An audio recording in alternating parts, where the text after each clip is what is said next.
Lucas Ribeiro. I know he's their star man, their top goal scorer, but he's really struggled to get into this one and to get ticking.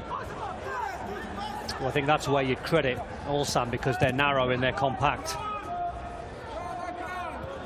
Well, here he is now. Arthur Salles finds the ball to fellow Brazilian. Here's Reyners. And that time, it will stand. But Famba Bastille have arrived in Orlando, Florida. And they have finally found their opening goal at the FIFA Club World Cup.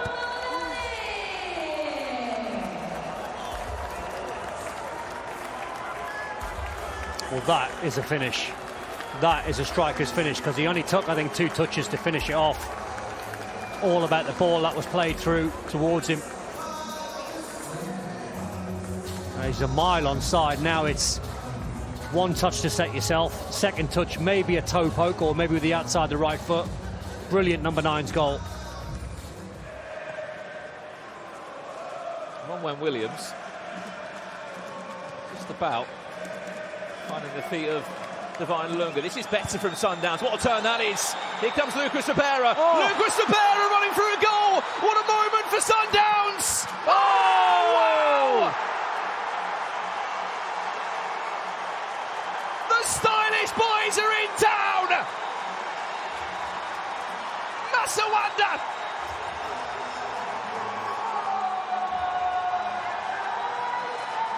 And who else would it be than their top goal scorer?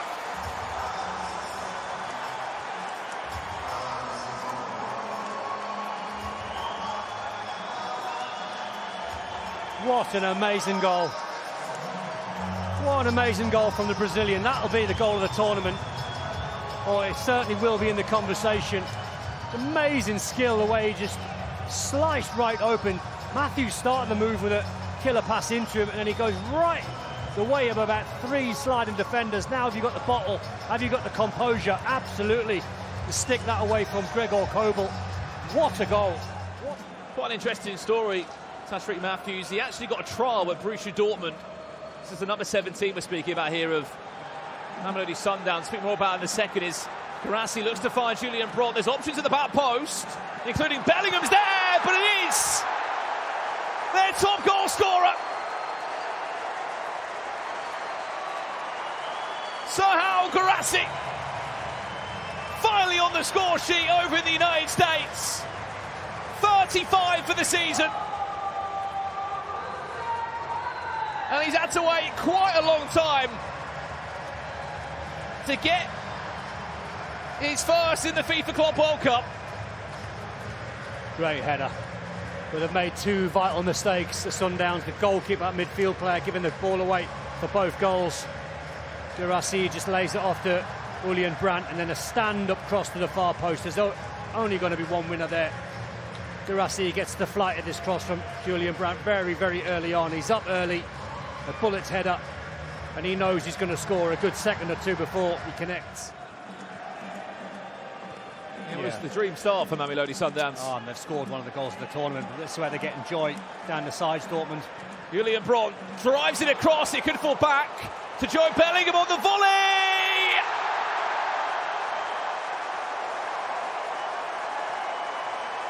His first goal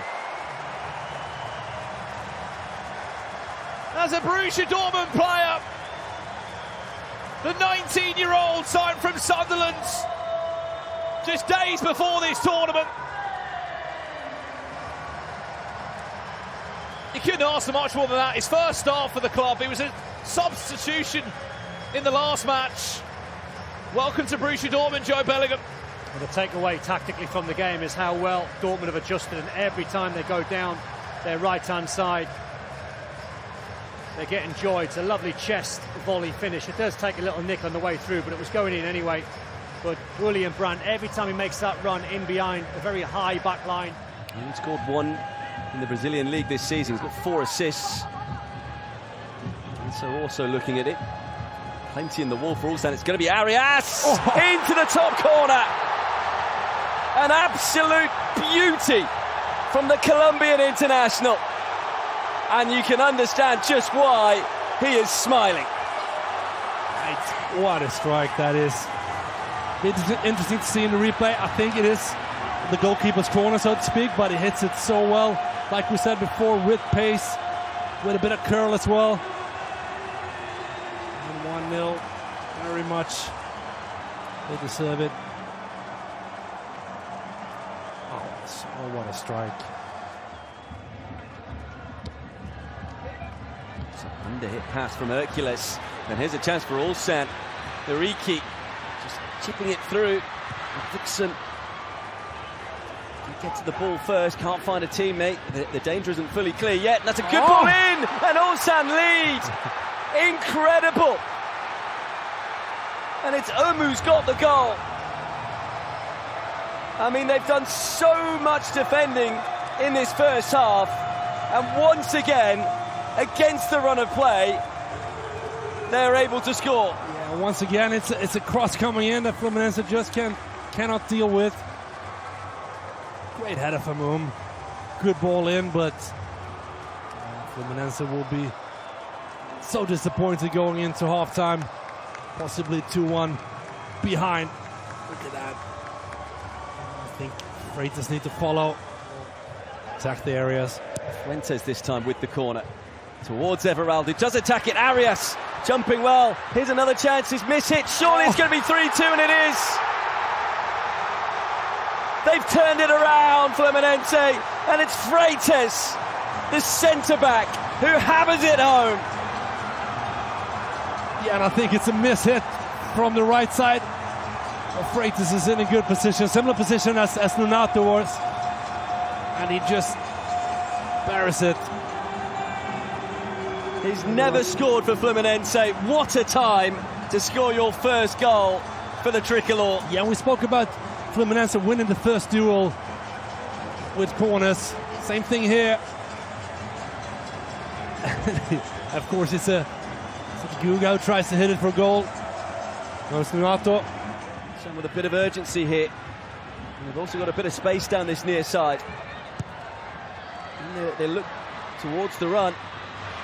It's Hio making the run. Here's Arias. Open spaces now for Fluminense, especially down that right-hand side.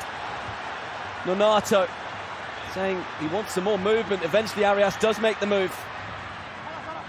Here's Arias towards Keno. Oh. It's 4-2. That's the icing on top of the cake. Oh, what a header. We almost thought like the attack has gone flat. Great ball in, and Keno has been really lively since he came on. Connects so well with the header. And of course it's Ulsan. They're going forward, you know, they know the risk of doing so, and they just get caught on the break.